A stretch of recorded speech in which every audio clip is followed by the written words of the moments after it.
पाकिस्तान इस वक्त शदीद सैलाबी सूरत हाल से गुजर रहा है। लाखों अफराद बेघर हो चुके हैं, हज़ारों बस्तियां पानी में डूबी हुई हैं और मुतासरीन को खुराक और अद्वियात और पनागाहों की अशद ज़रूरत है।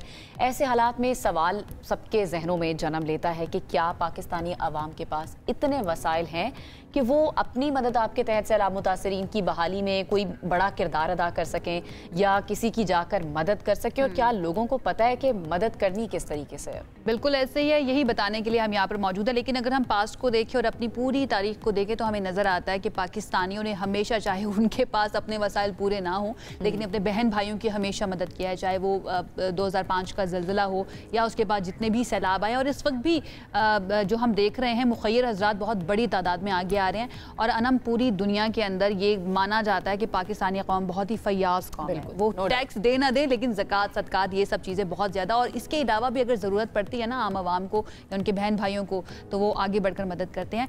इस वक्त क्या सिचुएशन है इन फ्लड्स में, किस तरह से मुखय्यर हज़रात आगे आ रहे हैं, अभी तक क्या स्टैट्स हमारे सामने आए हैं? फरहान बुखारी साहब हमारे साथ मौजूद हैं, उनसे इस बात कर लेते हैं। अस्सलाम वालेकुम फरहान साहब। वालेकुम अस्सलाम, कैसे आप? ठीक ठाक हैं? आप मदद कर रहे हैं, मुखय्यर हज़रात में शामिल हैं आप तो माशाल्लाह, आपकी तनख्वाहें और बैंक बैलेंस जो है ना वो भी कमाल का है। मैं कोशिश में हूँ, लेकिन रात मुझे नींद कम मिली क्योंकि सारी कौम की तरह मैं भी रेड मून देख रहा था। अच्छा, अभी तक स्टैट्स क्या सामने आए हैं? स्टैट्स तो ये हैं कि कोई मुख्तलिफ जगहों पे जो आदाद शुमार छपे हैं उनके मुताबिक पाकिस्तानी कौम 600 सवा 600 अरब रुपए से लेकर 800 अरब रुपए तक सालाना कारहाए खैर में देते हैं, चैरिटी में देते हैं। और आपको इसकी मिसाल तो एक रमज़ान शरीफ में मिलती है। आप कहीं बाहर हों और अफ्तारी के वक्त अगर गाड़ी रोक लें, मेरे साथ भी खुद हुआ है, तो आपकी तरफ 2-4 लोग तो लपक के आते हैं कि जी ये रोज़ा अफ्तार की। और एक फ़िज़ा ही और होती है, कई गरीब मुफलिस मज़दूर उन्हें सहरी भी मिलती है, कुछ जगहों पे अफ्तारी तो बहुत मिलती है। तो ये एक माहौल है जो कि हमें बताता है कि पाकिस्तानी कौम दिली तौर पे एक यानी मुखय्यर कौम है। हम तनकीद जितनी भी करें, लेकिन आम लोग मदद का जज्बा रखते हैं। और 2005 लेकिन क्या लोगों को पता, मैं आप 2005 की बात की, मैं उसी तरफ ही आ रही थी, ज़ल्ज़ला मुतासरीन की, जिस तरह से पाकिस्तानियों ने मदद की, जितना ख़ास तौर पर जो ओवरसीज़ पाकिस्तानी जिस तरह से इन्होंने कंट्रीब्यूट किया, उन्होंने इमदाद भेजी। अब ये भी शिकवा किया जाता है कुछ लोगों की तरफ से कि शायद उन तक उस तरह से पहुंच नहीं पाती जो इमदाद भेजी जा रही होती है। ये वाला प्रॉब्लम अभी भी सैलाब में है?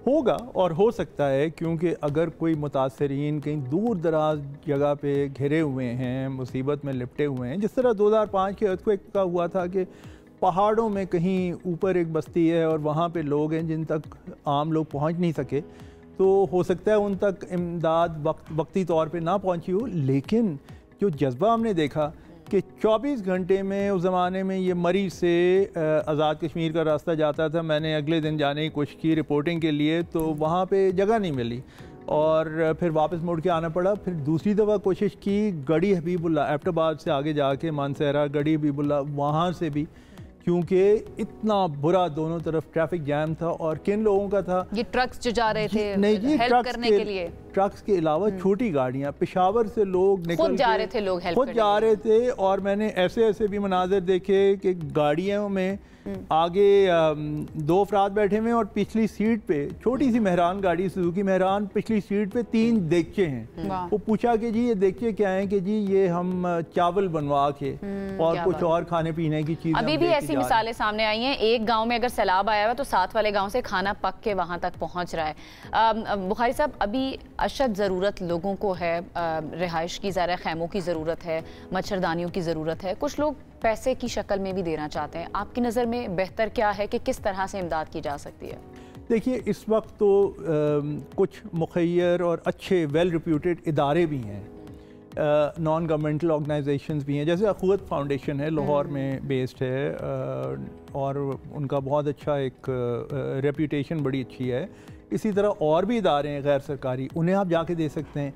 फिर सरकार की तरफ से अगर कोई फ़ंड मिल जाए उसकी तरफ आप जा सकते हैं। और जहाँ तक जब मेरे से लोग पूछते हैं कि जी किस शोबे में सबसे ज़्यादा ज़रूरत है, तो मेरा जवाब ये होता है कि हर शोबे में ज़रूरत है। आप जिसमें भी जा सकें। ठीक है फरहान साहब, कोई कलामिटी इस तरह से आ जाए, और पाकिस्तान के ऊपर आ चुकी है माजी में भी, इस वक्त भी हम एक कलामिटी से गुजर रहे हैं, एक समावी आफत है, काम ये गवर्नमेंट का और इदारों का है कि लोगों को रिलीफ फराहम करना है, लेकिन डेफिनेटली हमारी कौम जो है वो आगे बढ़कर मदद भी कर रही होती है। अगर ये मदद ना हो मुखय्यर हजरात की या आम आवाम की, तो आपको लगता है कि हमारी गवर्नमेंट में राइट नाउ कैपेबिलिटी है कि इस तरह की आफत से निपट सके? फंड्स हैं इतने?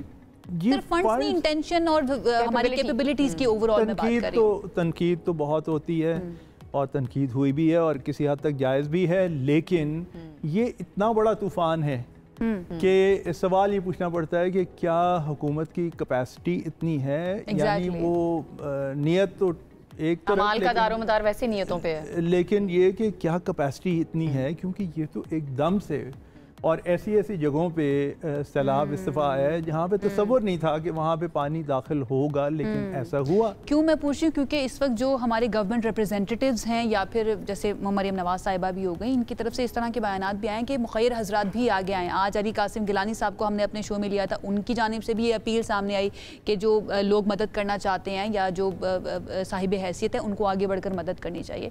तो इट इज़ वेरी इंपॉर्टेंट, मुझे ऐसा लगता है कि सिर्फ उस वक्त का इंतज़ार नहीं करना चाहिए जब कोई आफत आए, पूरा साल इसके ऊपर काम होना चाहिए। बहरहाल आज वो वज़ीर इत्तलात हैं आज़मा बुखारी साहिबा, उन्होंने ऐलान किया है कि एक पैकेज का ऐलान जल्द किया जाएगा। उसके बारे में आपके पास कोई इन्फॉर्मेशन क्या हो सकता है? ये कैसा पैकेज होना चाहिए? पैकेज और जल्द और उसमें क्या होगा उसका तो वक्त नहीं है। जो भी ऐलानात हैं उन्हें फ़ौरन अमली जामा पहनाना चाहिए। इस वक्त वो कैफियत नहीं है कि आप ये कहें कि जी अगले चंद दिनों में ये हो जाएगा। दिन में तो कोई नहीं है। जहाँ पे अमवात हो रही हों, जहाँ पे ज़ख्मी हों, जहाँ पे लोगों का सारा जिन छोटी छोटी चीज़ों पे दारोमदार था, उनकी आमदन का, उनकी रिहाइश का, वो सब तबाह हो गई है। और ये बेगुनाह लोग हैं बेचारे, और गरीब हैं और अनपढ़ हैं और आसमान तले बैठे हुए हैं। गवर्नमेंट काम कर तो रही है, एक्टिव तो है, इदारे भी हमें काम करते हुए नजर आ रहे हैं। फिर आपको क्या लगता है, फिर किस चीज़ के ऊपर तनकीद का निशाना बनाया जा सकता है? काम तो क्योंकि कर रहे हैं, कैलामिटी इतनी बड़ी है कि वो अब हैंडल नहीं हो पा रही है। बिल्कुल, कैलामिटी का असल में मसला एक तो देखिए, दो तीन मामला यहाँ पे जुड़ गए। एक तो ये है कि कैलामिटी, ये तबाही इतनी बड़ी है कि ये हुकूमत की कैपेसिटी से शायद बाहर है।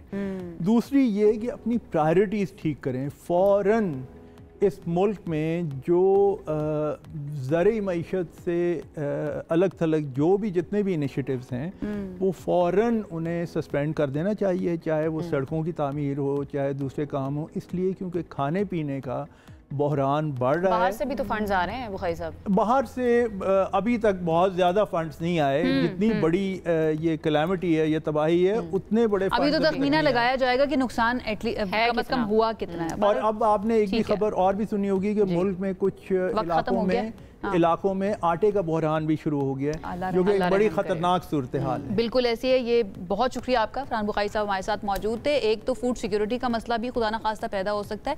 दूसरा ये अब देखना ये कि तरजीहात किस तरह से तब्दील की जाती हैं गवर्नमेंट की तरफ से, और जो इंफ्रास्ट्रक्चर है वो क्लाइमेट एडुकेट बनाया जाता है या नहीं बनाया जाता, क्योंकि maybe we have to live with these floods and these monsoon rains.